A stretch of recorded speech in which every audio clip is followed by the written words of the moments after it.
As you know, the folks on the other side have been doing everything in recent times to overheat the polity, distort the achievements of our administration, and spread fake news and misinformation.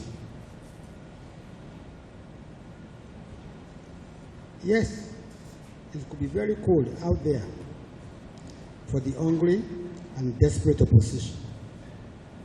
But every indication that they don't even want to wait for the 2023 elections before testing their popularity or acceptability at the polls.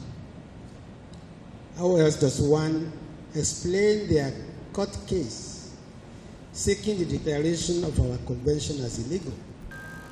In their most recent act of desperation, they sought to erase several years of unprecedented achievements by the Buhari administration. In the most egregious show of shamelessness and a blatant refusal to be remorseful, they even had the temerity to express righteous indignation that the damage they inflicted on the country in their 16 years of misrule has not been totally undone in just several years. In other words, those who brought the country to its knees are now accusing those working hard to repair things of non-performance. They said they are ready to rescue Nigeria. Cabinet empty. Buyers beware. Nigerians beware. Gentlemen, we are not unmindful of the challenges facing this administration, either in the area of economy, security, or power. But we are breathing stoutly through the challenges, judiciously utilizing the very scarce resources that we have, and we are making an impact. Nigerians are making great sacrifices because they know that today's difficulties are like the pants heralding the birth of a new baby. Today's pains won't endure, but the new Nigeria that will emerge from our efforts will surely do. The people on the other side say infrastructure is not important. In their derisive posturing, they ask, "Na infrastructure we will chop?" But they have forgotten the role of infrastructure in economic development via higher productivity and service delivery, job creation and poverty alleviation, just to mention a few. Little wonder they frittered away the resources of the Commonwealth instead of using such to develop our infrastructure during their time in the saddle. We are proud that in our time, Nigerians are once again able to travel by train, this time in total comfort and safety. Lagos Ibadan, Abuja Kaduna, Warri Takpe Ajaokuta, and Abuja Metro Line are shining examples of our rail revolution. And we are just getting started. We have the rehabilitation of the Borakot to Maiduguri Eastern Narrow Bridge Railway project that goes through rivers Imo, Anambra, Benue, Enugu, Ebonyi, Gombe, Yobe, Adamawa, and Borno states, and the Bonny, Deep Sea, and Railway Industrial Park. We have the Kano-Maradi standard gauge line that passes through some economic hubs of the country, including Kazaure, Daura, Katsina, and up the border town of Jibia and the city of Maradi in Niger Republic. We are proud of the integrated national security and waterways protection infrastructure, also known as Deep Blue Asset, aimed at managing, controlling, and protecting Nigerian waterways towards the advancement of coastal prosperity. We are proud that in our time, long abandoned roads and bridges are either being repaired or built anew.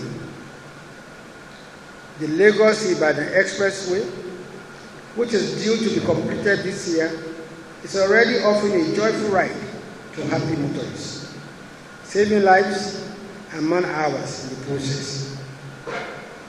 Among others, we have already delivered the following routes: the 26-kilometer Nnewi-Uduma Road, sections 1 and 2 in Enugu and Ebonyi states; the 100-kilometer Kano-Maiduguri Road, section 2, Shuwari to Azari in Jigawa and Bauchi states;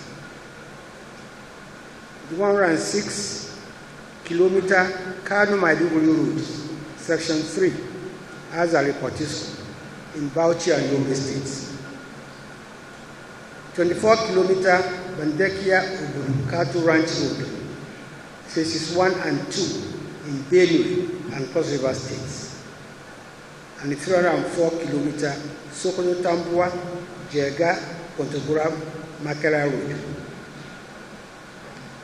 These are just a part of the over 800 ongoing road and bridge projects covering 13,000 kilometers, and 37 of these bridges are undergoing maintenance and repairs that have been due for decades in the country.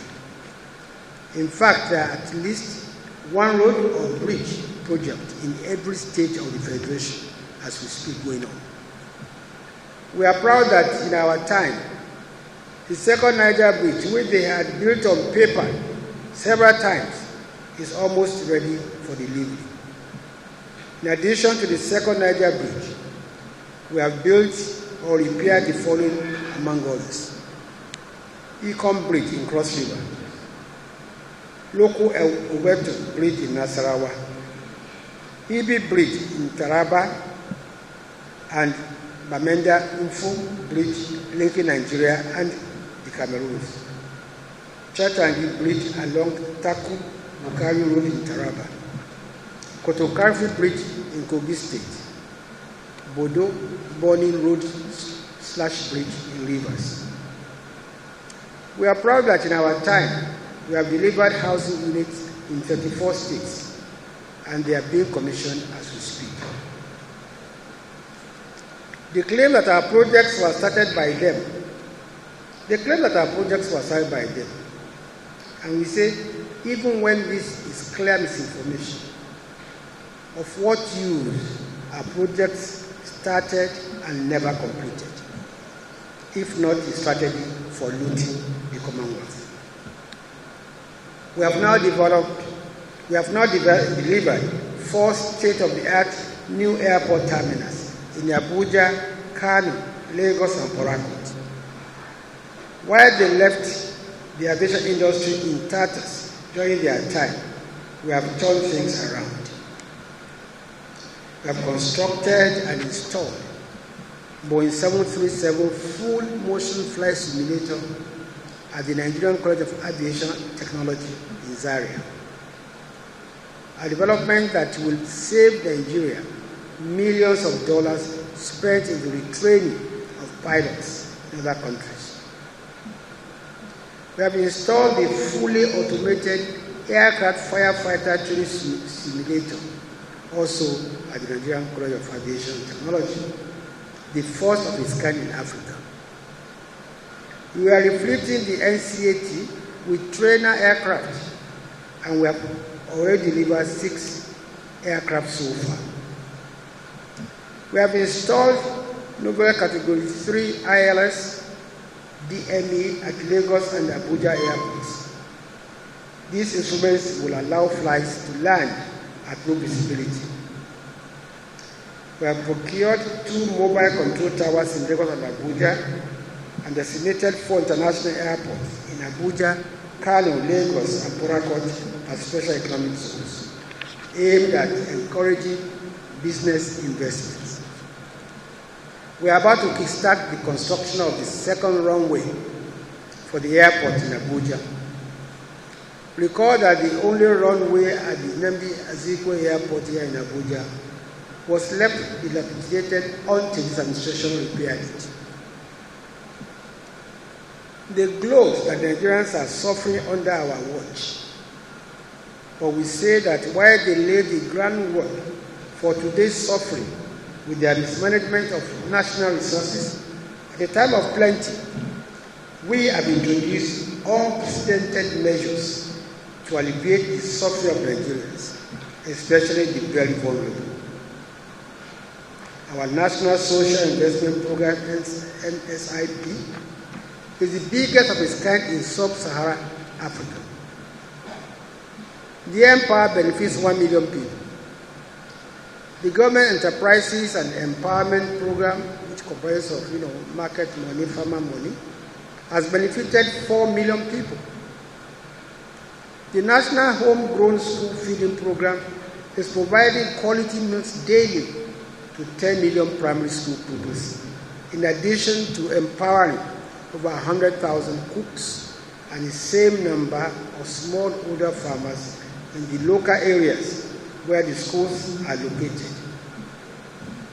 The Household Uplifting Program, HUP, which has the conditional cash transfer as its flagship intervention, provides 5,000 naira monthly grants to almost 2 million eligible households across the country, in addition to the 1 million urban poor who are benefiting from the conditional cash transfer under the directive of Mr. President to further expand the program due to the COVID-19 pandemic. Gentlemen, all producing countries are today smiling to the banks as oil prices are on the rise. Unfortunately, we cannot reap the full benefit of the windfall because of years of neglect of the oil industry. For years, the opposition could not stimulate growth in the oil industry because they refused to put in place the petroleum industry law. Better late than never, they say. Mr. President Muhammadu Buhari last year signed into law the Petroleum Industry Bill, now the Petroleum Industry Act, PIA. The PIA is envisaged to foster investment in the industry and delegate responsibilities to the various institutions. This is a monumental achievement in the critical oil and gas sector. Today, new businesses are springing up in all sectors, thanks to the conducive business environment. Under this administration, the Presidential Enabling Business Environment Council, PEBEC, has implemented over 150 reforms, moving Nigeria up 39 places on the World Bank Doing Business Index since 2016.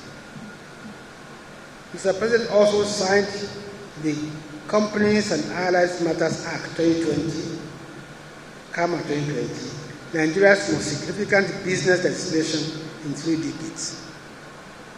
The result of this favorable business environment is the birth of new businesses, such as the $2.5 billion Dangote fertilizer plant, which was commissioned just last week. This plant will produce 3 million metric tons of urea every year. Of course, there's also the 650,000 barrels per day oil refinery due to open later this year. Lekki Deep Sea Port, one of the most modern seaports in West Africa. There's Boa's 3 million metric tons cement plant in Sokoto, and the 5,000 barrels per day modern refinery in Ibigwe, Imo State, and 3 more modular refineries to be commissioned before May 2023 in Edo and Bayelsa states, just to mention a few. While they frittered away the nation's resources, importing rice, and other staples, this administration has worked progressively to ensure our food security as a nation. Today, rice production in Nigeria has increased to over 7.5 million metric tons annually, thanks to the Anchor Borers Program, APB. Before the program, the average production in Nigeria between 1999 to 2015 was less than 4 million metric tons annually. Before this administration launched the Anchor Borers Program, there were only 15 standard rice mills in Nigeria. As of today, we have over 50 standard and integrated rice mills, creating jobs and reducing unemployment. Across Nigeria, more than 4.8 million smallholder farmers have so far been supported by the Anchor Borers Program, with resultant increase in the production of 23 agricultural commodities, including maize, rice, oil palm, cocoa, cotton, cassava, tomato, and livestock. In the words of Mr. President, during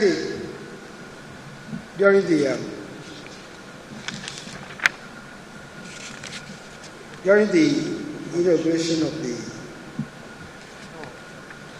during the launch of the rice pyramid in Abuja, the Anchor Borers Program is working. End of quote. There's no doubt that Nigeria is making steady and assured progress towards self-sufficiency in food production. In fact, no government has invested in agricultural revolution like the Buhari administration. The opposition say, oh, but Nigerians are still hungry, and the price of the staples is still high. Our response is that the impact of our agricultural revolution will soon be felt on dining tables across the country. In this regard, we want to appeal to our farmers to be more patriotic by not allowing foreigners to buy their commodities at farm gates. They should reciprocate the support being given to them by the federal government by slowing down on exports in order to increase the supply of local staples and also reduce prices. Gentlemen, I'm proud of our security forces, our men and women in uniform. Despite a myriad of security challenges, they are living up to the billing. The recent string of successes recorded in the fight against Boko Haram and ISWAP is uplifting. As terrorists and their camps are being decimated, thousands of terrorists and their families are surrendering in droves.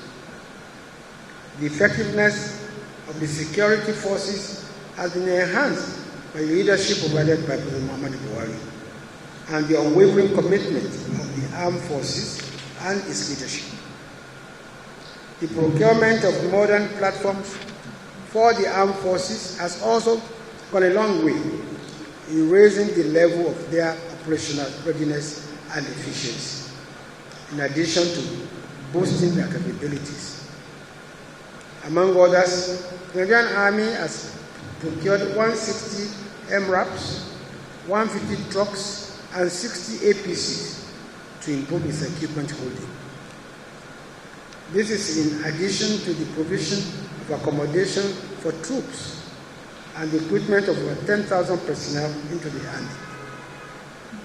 The Nigerian Navy, for its part, commissioned the Falcon Eye Maritime Domain Awareness Capability, the third locally built seaward defense boat. Commissioned 1 helicopter, 4 inshore patrol boats, and 90 rigid hull inflatable boats. Over 1,500 personnel were recruited into the Navy during the year. The Nigerian Air Force, through delivery of 12 Super Tucanos and 3 DF-17 Thunder fighter aircraft, and other platforms with which it has conducted several air interdictions, provided close air support to ground troops, and destroyed several illegal structures and equipment belonging to terrorists, bandits, and other criminal elements. The security forces have also taken the battle to the bandits and put them on the run. The effect is that our country is becoming safer every day. Yes, you still have occasional attacks by the bandits, but their ranks have been decimated by the day by our unrelenting security forces. Still on the fight against insecurity, the implementation of the community policing initiative of the current administration has led to the training of 25,000 constabularies in several police colleges across the country. The successful officers who were trained on basic police duties, modern intelligence gathering techniques, rule of law, etc., were deployed to their local governments of origin to aid in intelligence gathering and improve police visibility in their communities. Also, in an effort to improve the police-citizens ratio, 418 cadet officers of regular post 3 were successfully graduated in June last year and deployed into the operational assets of the Nigerian Police Force. Through the Police Trust Fund, 200 Buffalo-branded vehicles, bulletproof vests, protective helmets, drugs and medical equipment, as well as arms and ammunition, riot control equipment, and combat equipment were procured for the police special weapon and tactical squad.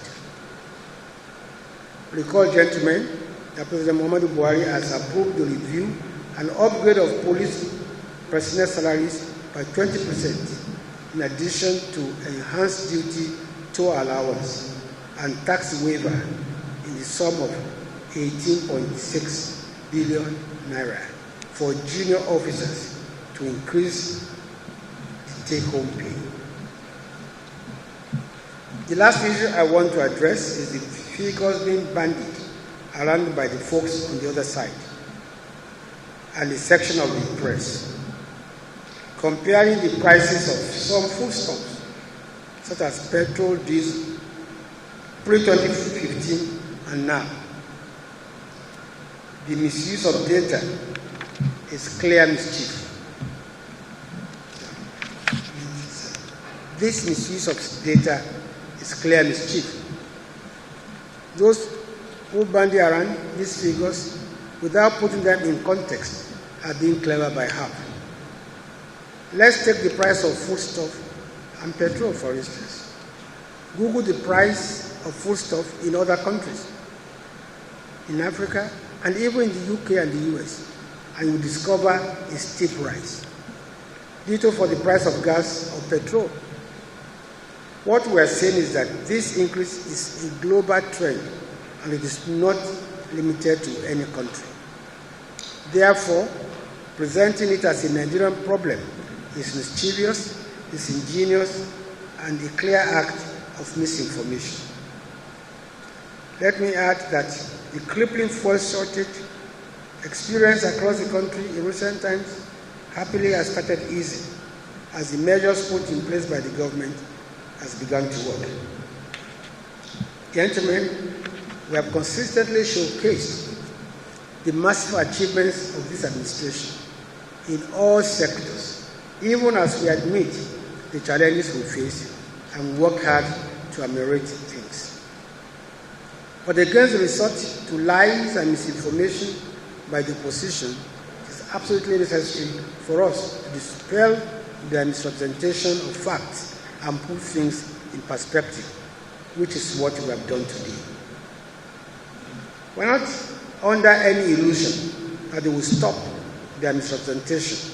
No, because in their desperation to return to complete their demolition work on Nigeria, these folks will stop at nothing to paint us bad. But the good news is that Nigerians remain traumatized by their 16-year mission and have vowed never to return to Egypt by allowing the demolition gang back to office. In the meantime, let them present their 16-year stewardship in all the areas we have listed above and let Nigerians judge. I thank you for your kind attention.